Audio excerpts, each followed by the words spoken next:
Bonjour mes chers compatriotes. Aujourd'hui c'est jeudi 18 juillet 2024. ILO et la diaspora africaine. Je vous salue tous, vraiment avec beaucoup de peine que je viens faire ce message.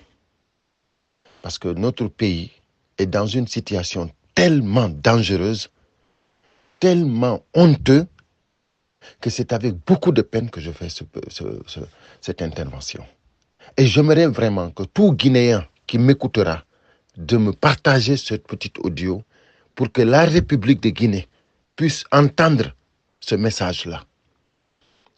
Depuis hier, quand j'ai lu la déclaration du procureur général, je n'ai pas pu dormir.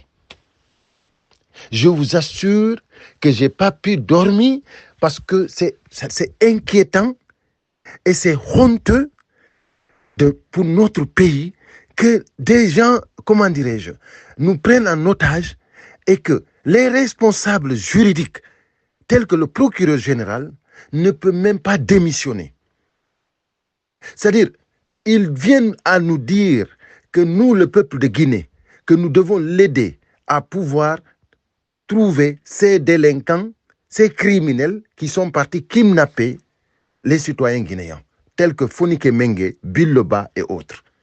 Sincèrement, notre pays est arrivé à une situation plus que préoccupante. Plus que préoccupante. Aujourd'hui, le monde entier en parle. Même l'opposition française en parle. C'est en ce moment aussi précis que le président de la République française a invité le plus grand délinquant de l'Afrique, Mamadi Doumbouya. Et sa suite, les Ousmane Gawal et autres.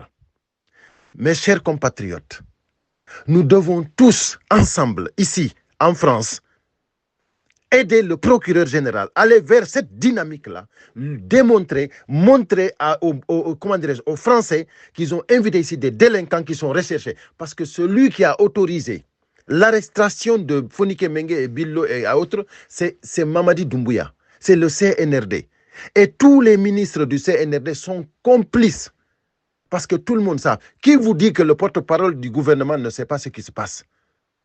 Est-ce que vous avez entendu une seule déclaration du porte-parole du gouvernement disant qu'ils ont kidnappé des citoyens guinéens, que nous sommes inquiets? Est-ce que vous avez entendu Mamadi Doumbouya faire une déclaration? Chers Guinéens, à partir de maintenant, c'est-à-dire tout ce que nous on disait en tant qu'activistes, ça n'avait pas de sens. Du moment que le procureur général de la République a fait une telle déclaration, celui qui soutient à partir d'aujourd'hui le CNRD, à partir de cette déclaration-là, tu es complice. Ça sera devant n'importe quelle juridiction. Tous les ministres qui collaboreront avec ce gouvernement, inclus le procureur général lui-même qui a fait la déclaration. Vous êtes tous complices. Parce que cette déclaration ne vous met pas à l'écart, monsieur le procureur général de la République. Parce que vous êtes responsable de la juridiction guinéenne aujourd'hui. Vous êtes le procureur général. Donc, si Mamadi Doumbouya n'a pas fait de déclaration, le premier ministre Baouri n'a pas fait de déclaration, le porte-parole du gouvernement n'a pas fait de déclaration, vous êtes tous des complices. Et ce que je vais dire aux Guinéens qui sont en France, sachez que les ministres du CNRD sont déjà à Paris. On a reçu l'information. Tous les Guinéens qui vivent en Paris doivent faire attention à ces criminels, parce que c'est des criminels. Vous ne pouvez pas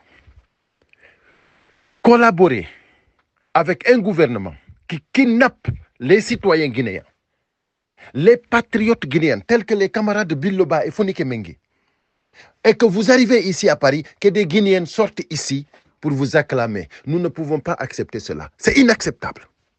On n'acceptera pas cela.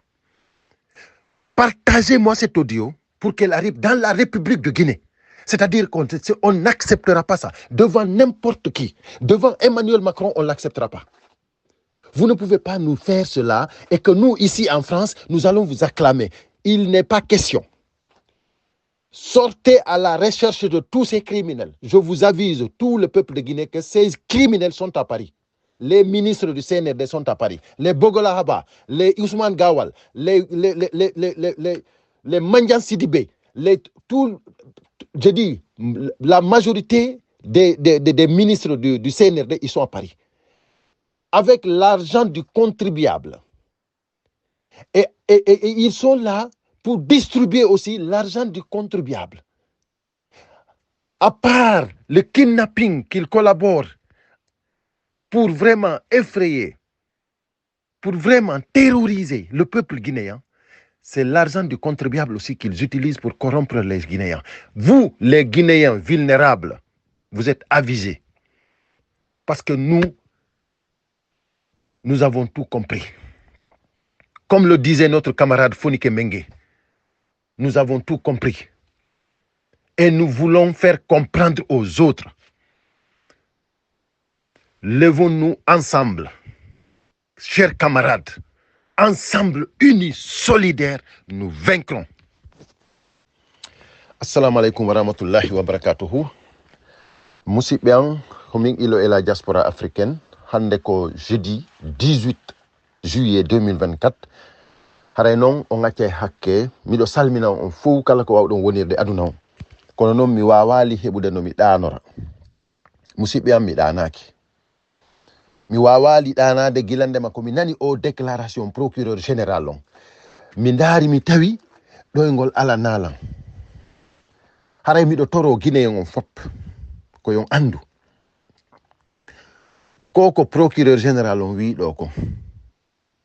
Ɗum ɗo no hulɓinani lagine. Ɗum ɗo no hersinani lagine.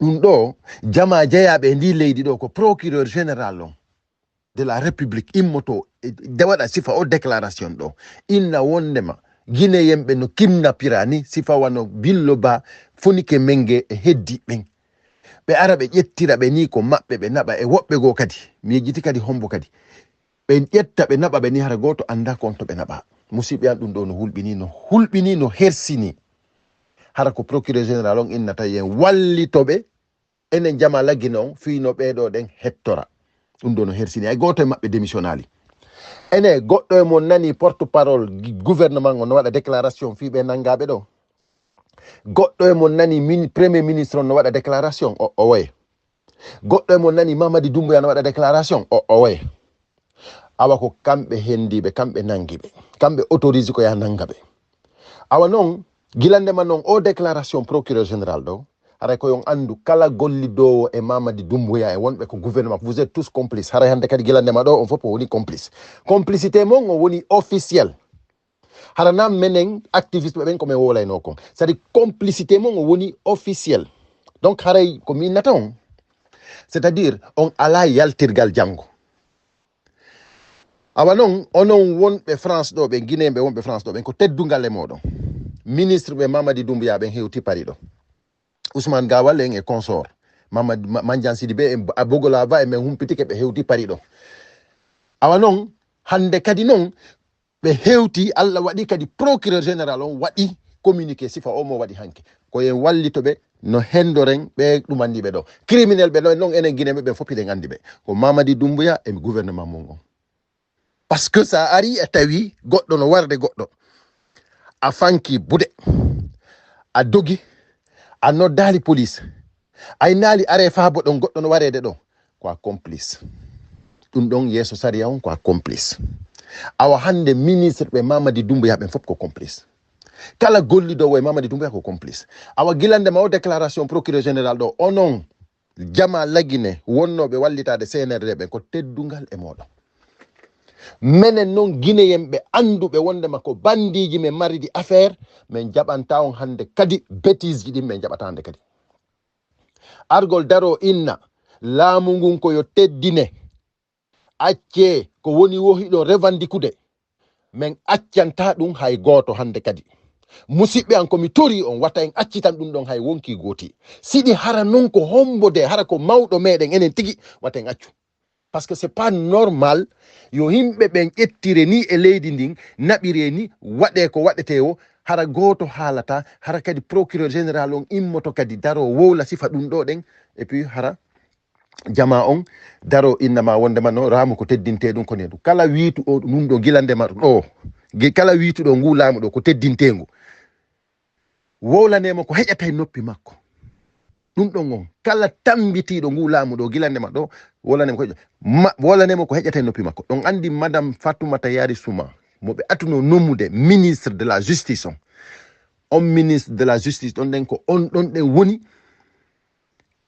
ko ukkodirno e Amara on andi Amara kanko e Amara ɓe ukkodirno ko dundi cour ha o démissionni par ce que o innuno Amara no ɓe convoquirno noon ɗen justice on ɓe kippuɓe saria on fof fiyoɓe yew ko présidence toon ne kanko o inni ɗum wawata wadde ko kanko laami justice on ɓe wawata ɓe convoquirde no ɓe faalira ɓe naɓa ɓe waɗina ɓe ko ɓe faala ko on tumati ɓe naari ɓe tawi ɓe famodirta e makko ko ɓe eɓɓi kon fof kanko o sali par ce que kanko commandino justice on na kamɓe commandi on tumati o démissionni awa hande kala jogiiɗo duwa e barke yo yeeto musidɗo musiɗɗo tawa e ngu laamu ɗo yo démissionnu ɓay noon onon noon ko si hakke manko miila ɗon ko fewdo ɗo sabu ɓe ɗaɓɓata e décret hara ɓe innanomanan ɓiɗɗo an on waɗananmo directeur waɗananmo ɗum ɗo komi haalannayi on hunde wotere on naadi ɓiɗɗo mon on ko yaltoyta on naadi ɓiɗɗo mon on e probléme par ce que kala golliduɗo e ngu laamu ɗo gilandema hande ko criminel jo par ce que so haari a tawi goɗɗo no wareede